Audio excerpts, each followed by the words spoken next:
Hello everybody. We just wanted to show a sampling of some of the training evolutions that we go through here on a daily basis at the Washington Township Fire Department.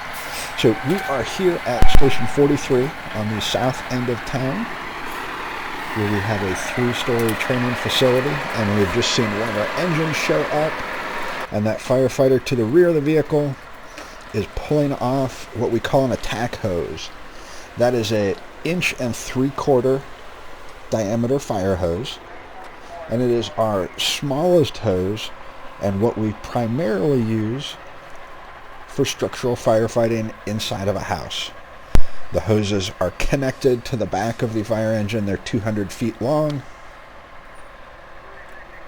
and they deploy very easily for us to use. You can see he now is kneeled down at the front door, and he is getting his face piece backpack ready. Stepping back just a little bit as we see other firefighters starting to arrive.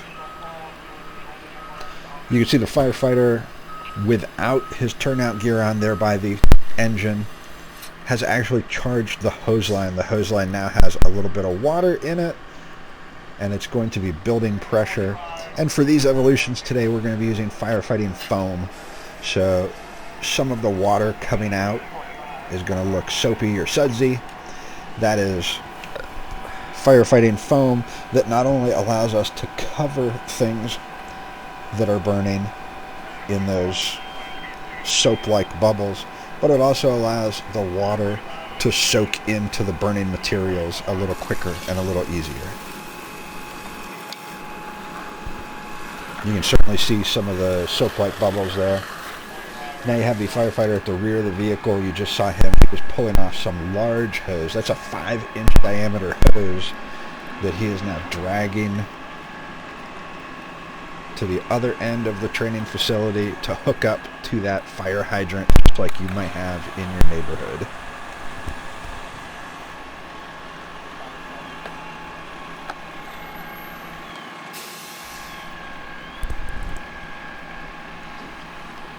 You can see we had a crew of firefighters now assembled there at the front door. They're getting ready.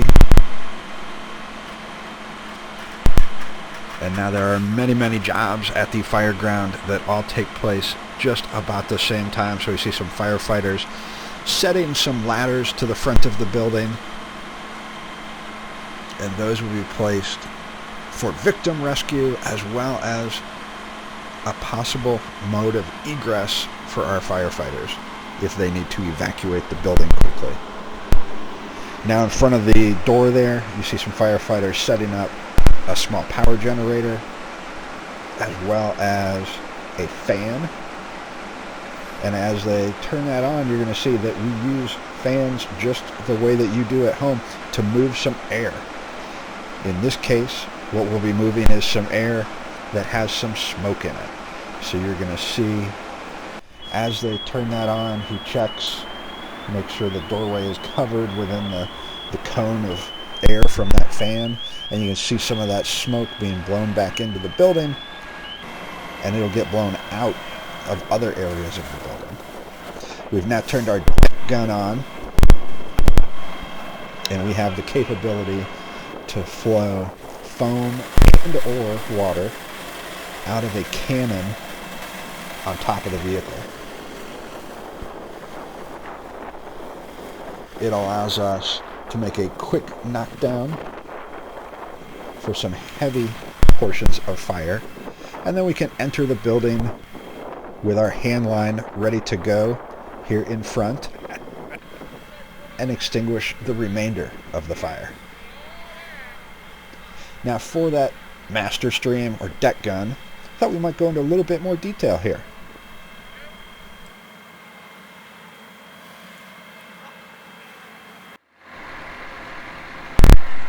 Obviously jumped some locations here. We are now in front of Station 44 over on Centerville Business Parkway. But we're going to undergo the complete process of setting up our deck gun and deploying it. The deck guns flow a huge quantity of water So the water in our tank that we carry with us just is not capable to sustain that flow. So the very first thing we're going to do is hook up to that fire hydrant. These hoses that we hook to our fire hydrant are 5 inches in diameter, and that is going to be much larger than the 1 3/4 or 2.5 inch hose that the firefighters may hold in their hands for fire attack. So we get that fire hydrant hooked up, get that hose ready, and we will turn it on. This water that is in the fire hydrant, it's actually the same water and same pressure that you would have at home in your kitchen sink or in your shower. So one of the things we do is move this large quantity of water into the fire engine, pressurize it, and squirt it out, sometimes in our fire hose, but in this case, out of our deck gun.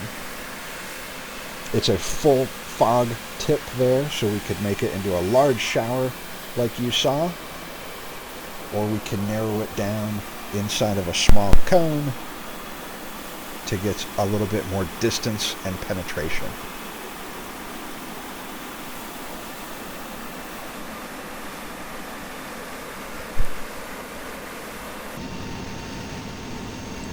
So as we see some good pictures of the flow, we also get a great shot of what we call the operator's panel there.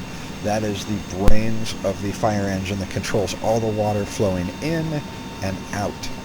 So that would control this deck gun as well as any other fire hoses that we have.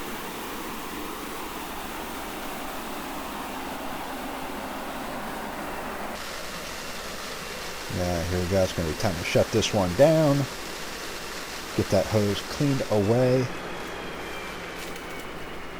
and put back in service, because at any moment we could have another call for service to serve our citizens, and we are always here, just a phone call away, whether we are at the station, at the training center, practicing, cleaning, whatever. We are always here for you. Thanks for joining us, everyone.